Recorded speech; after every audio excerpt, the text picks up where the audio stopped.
And some of you have thought of suicide. Some of you are in the darkest of darkest valleys. And I was there once too. I was 8 years old, depressed. 9 years old, even darker. At 10 years old, I came to the edge. And I thought to myself, there is no hope. At age 10, tried to drown myself in 6 inches or 15 centimeters of water. In my home, I told my dad I just wanted to relax. But really, I wanted to end my life. I had enough. The first 2 times I rolled over, I was trying to work out how much air I hold in my lungs before I let it out. And the third time, in my mind, knowing that I wanted to get out of here because of the bullying in my life, because I was going to be a burden to my parents and I had nothing to look forward to, I realized at that moment that if I actually went through with committing suicide, I would leave a greater burden for my parents than they already had. So when I saw in my mind my mum and my dad and my brother crying at my grave, if I went through with it, that one thought saved me. The power of encouragement. You can save a person's life. You may have arms and legs, but unless you know 3 things. Number 1, who are you and what your value is? Number 2, what is your purpose here in life? And number 3, what is your destiny when you're done here? If you don't know the answers of any of those 3 questions, you're more disabled than I. If I gave you $1 billion, would you be happy?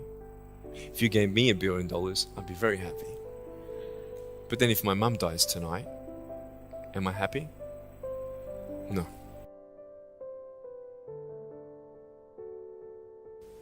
Life is worth living when you find purpose. Nick, I don't know what my purpose is. I don't know. My parents want me to do this. My teachers want me to do that. My friends think that I should do this, and I don't know what to do. And you're torn, man. You don't know what to do. You have to make important decisions, man. You don't know what to do. Who do you believe? Follow your heart. If that's who you want to be, if that's what you want to do in life, then walk to it. One day at a time. You got to come to the truth of knowing who you are and why you're here. William Barclay, he said, the greatest 2 days in anyone's life, the day you were born and the day you knew why. I know that there are 1 billion people going hungry today. I know that this year 1 million people will commit suicide. It's 1 every 40 seconds. So many people tease each other. Oh, you know, you're too short, you're too tall, you look whatever. Different hair and all that. It doesn't matter. See, the thing is, when you're in school, when you're growing up in life, it actually sort of matters to people how you look. And then it matters to you because it matters to others. Why? Why does it matter how you look? Because if they don't like you, then who will? If they don't accept you, then who will? I know so many teenagers who look themselves in the mirror and wish that they had a different body. I want to ask you, what are you going to believe? Are you going to believe in yourself? Are you going to believe everybody else's judgment on you?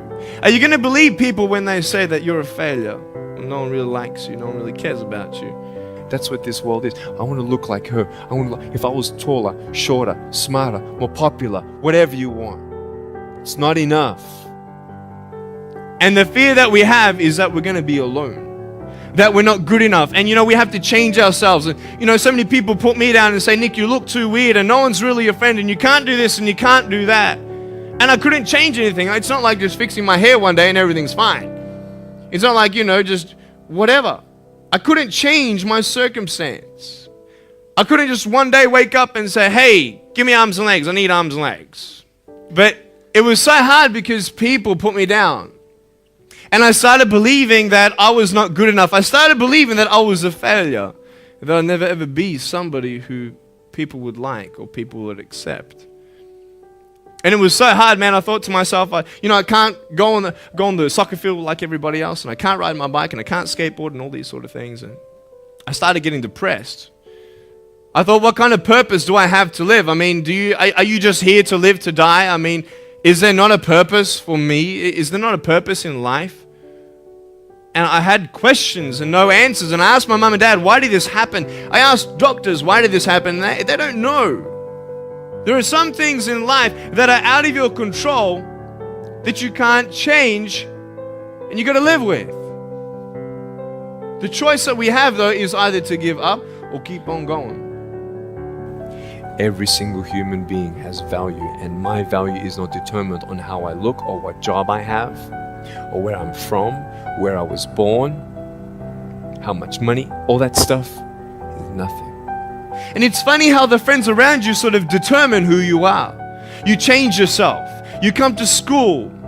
And everybody swore around me at high school, so I started swearing. Why? Because it's the cool thing to do. Everybody swears. So I don't want to be left out.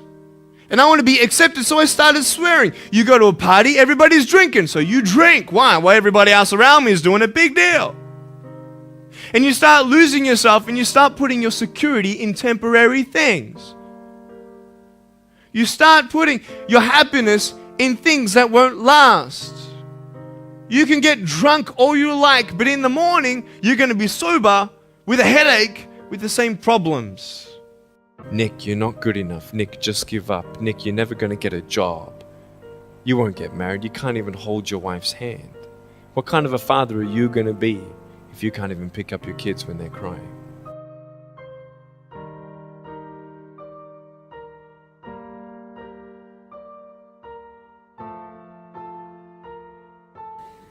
But I tell you, there are some times in life where you fall down and you feel like you don't have the strength to get back up. Because I tell you, I'm down here, face down, and I have no arms, no legs. It should be impossible for me to get back up, but it's not. You see, I will try 100 times to get up, and if I fail 100 times, if I fail and I give up, do you think that I'm ever going to get up? No. But if I fail, I try again and again and again. For as long as I try, there's always that chance of getting up. Does that make sense? And it's not the end until you've given up. And just the fact that you're here should persuade you that you have another chance to get back up. That we have a choice, either to be angry for what we don't have or be thankful for what we do have. You have a choice every day you come to school to either tease somebody, gossip about somebody, or you can go up to them and encourage them. There's still hope. I'm not here today to tell you that I understand your pain. I don't know how it feels to be abused. I don't know how it feels to feel, quote, fat and you've got an eating disorder. I don't know how it feels to have a broken home. But I just want you to know that it's not the end. It matters how you're going to finish. Are you going to finish strong?